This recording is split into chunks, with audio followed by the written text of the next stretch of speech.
be honest, I've just been in like a really annoyed mood because I've been thinking about this video all day and really ruminating about it, and it just made me like very upset. So I figured I should just film it and get it off my plate so then I can not be so annoyed. Hey Maddsters, so I've been wanting to film this video for quite a long time just because I feel like the adjustment to being abroad has been kind of difficult for me, especially in the beginning. But then I was like, oh, I don't really want to share it because I still want to, try to be positive.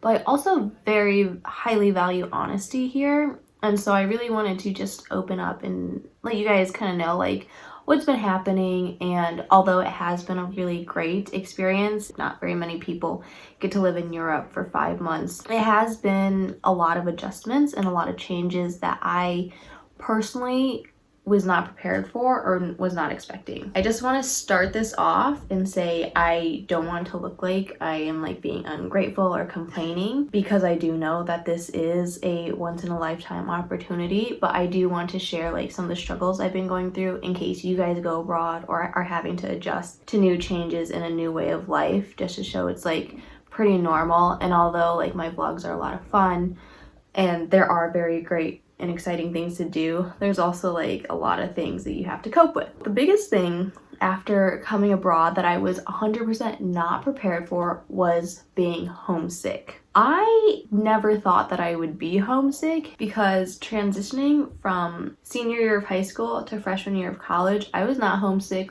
at all, zero homesickness there. Reflecting back, I think it was because I wasn't really grounded at high school. I wasn't very settled in. I didn't really have a super strong friend group.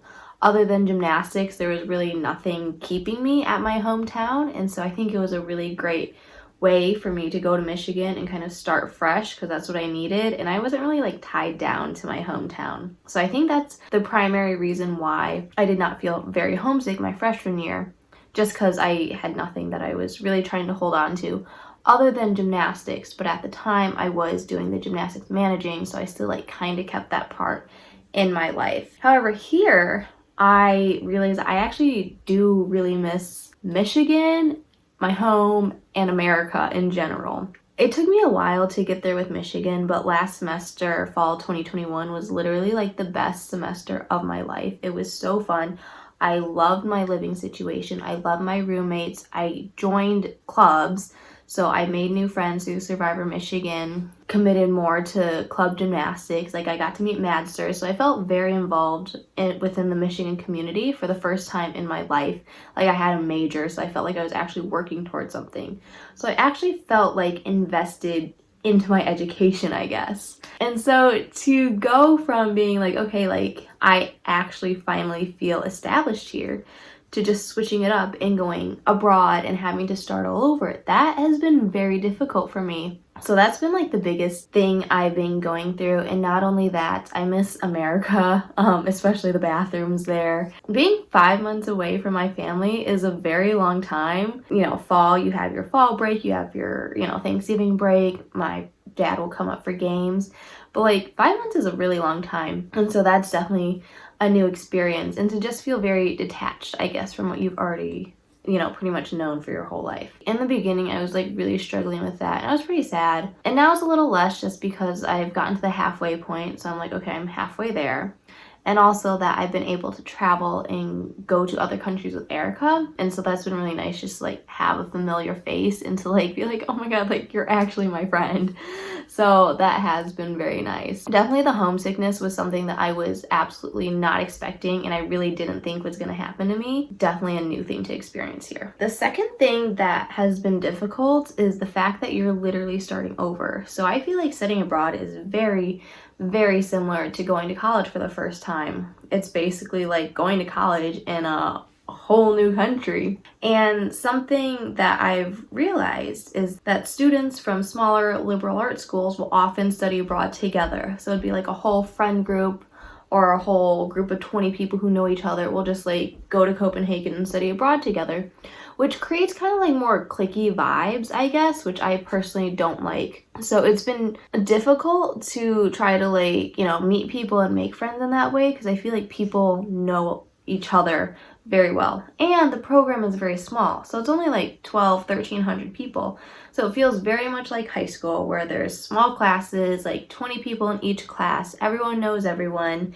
And if you don't know anyone, then like you have to really put in that effort. Like, yeah, Michigan's a big school and we probably have like 20 or 30 kids here, but I don't know any of them. So that's been really difficult. And I feel like I've had to start over from scratch with making friends and like going out of my comfort zone to go and like talk to people, which has also been difficult because I am in a homestay, and so my commute to the school is quite long. You know, I'm emotionally exhausted at the end of the day. I'm tired at the end of the day. Like, I just want to like go home and like, you know, eat and go to bed. But then other people who live closer to the city or live in the collegiums or the RCs, they're constantly together and like building those connections. And I'm not saying that like living in a homestay is bad. It's just has been slightly more difficult for me just because I have to get over the fact like, oh, factor in the commute. But thankfully I do have a roommate, Emily, which has been very nice. Like, we've been able to do things and kind of meet people together. So that's been good. It's just been very different because you also don't really have the clubs and the extracurriculars that automatically group you based on your interests, really. You kind of have to, you know,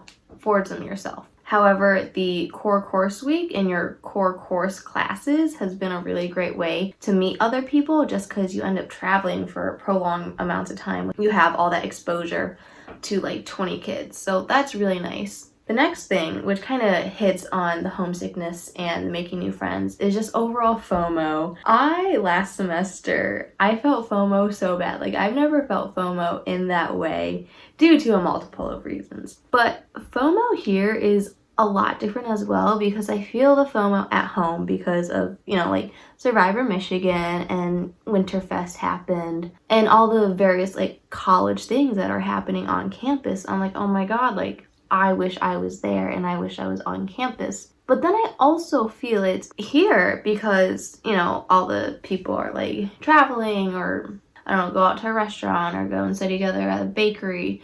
And you do kind of see that because I follow like other people's study abroad accounts, and you're like, wow, like these people look like they're like living the dream and whatever. But it is a little bit less here just because I don't have like a core group of friends. So it's not like, oh, these people went off without me. You just kind of see other people doing cool things. The fourth issue that I have been trying to cope with is kind of like the finances. I have had a job since I was 15. I don't get paid very much, okay? It's very like minimum wage, like minimum hours. But I always had like just a little like stream of income, even if it was like $30 a week. Like, it wasn't much, but at least I knew like, okay, like I have a little bit of spending money, so if I want to go out and do something, I can. But here, like, we can't really get a job, and it doesn't really make sense for us to get a job, so I don't have a job. And with that, like, I feel like I've lost all my sources of income and like have no money, which is not true. I realized that I have taken on this poverty mentality where it's like, when you feel like you don't have enough, so like you don't spend anything and you don't want to spend anything because you feel like, you know, like you don't have anything, which I know is not true. Like, I know I have enough savings, and, you know, I've worked all these years. I have a very detailed spreadsheet of everything that I spend, and I track it very much. But it's very, very difficult for me to get out of this mindset being like, you know, if I want to buy pastry, it's like, okay, this pastry is going to cost me $5, which is like a half hour working, which I will do over the summer, which I'm like, is it worth it? Because then if I get this pastry and it's really good, then I'm going to want to buy another pastry. And it's just like a lot. And I definitely overthink it way too much because it's not that big of a deal. But I've been trying to find the balance between walking the line of like, okay, obviously don't spend your whole life savings, but then also this is probably the only time you're going to be in Europe, so like might as well do that excursion or like try that new food.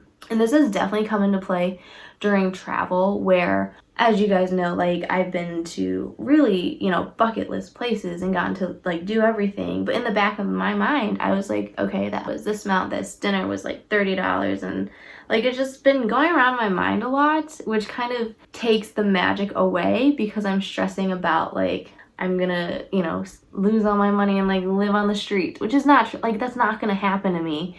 But it's just been very like stressful and hard for me to not overthink that, and for me to just be like, okay, like, you're here, you're probably not coming back to Europe, like, just buy that gorgeous pastry. It's been very difficult for me to like think through that and kind of like reshape my mentality. So yeah, haven't really gotten over that yet, but really trying to like rationalize things better because I am very irrational. And my fifth adjustment has been the whole idea that study abroad will be like the best time of your life. And I'm not saying that I totally hate study abroad. It's just like this has not been the best time of my life, I guess. It's been a good experience, I think, and I'm very grateful for the opportunity for me to, you know, live in Europe and be able to travel the world. But also, because of all these reasons, like, it hasn't been the best time. It's not all sunshines and rainbows. There have been a lot of times where I was like, I really, really want to go back. Like, please just, like, let me go home. Study abroad is just so hyped up to be like, it will change your life. I think for me, it's life-changing because it has told me that, like, I don't want to live in Europe and I really like America. So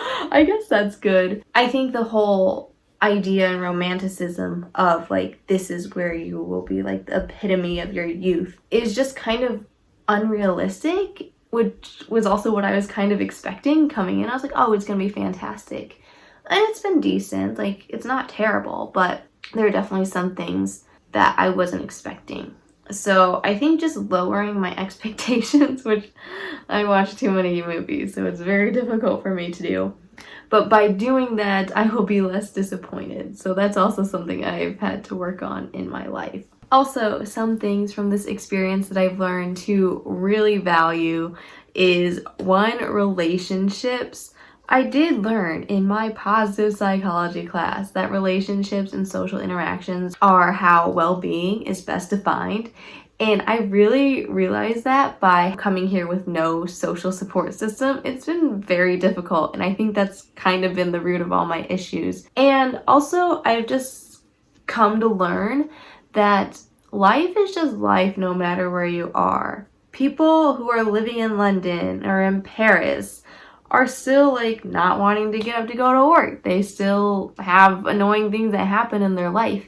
So even if you live in very glamorous places, there's always people who think that you have their dream life. I'm sure that people are thinking that I'm living the dream because I go to Michigan, I'm studying abroad, whereas I'm looking at kids at Michigan and I'm like, they're living the dream. Other people are looking at people living in London and they're like, they're living the dream.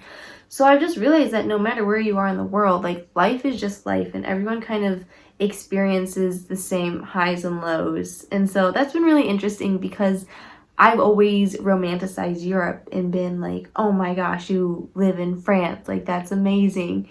And then you go there and it is very cool, but it's also like these people just live here as much as I live in Chicago. So that's been another really interesting perspective. I hope this was helpful to share my experiences and thoughts. I want to say that if you're abroad and you're feeling any of these things, that it's totally normal. I'm sure a lot of other people are feeling it. I have yet to figure out like how to get over it, I guess. You know, not let it take up my mental space and mental time. I feel like I'm coming from a very vulnerable place right now, but I think it's good to share that out and just to tell you guys exactly what I've been going through and, you know, all the various thoughts in my head. So, I don't know. I hope this was helpful. DM me if you have any other questions. And thank you guys so much for watching. Bye, Maddsters.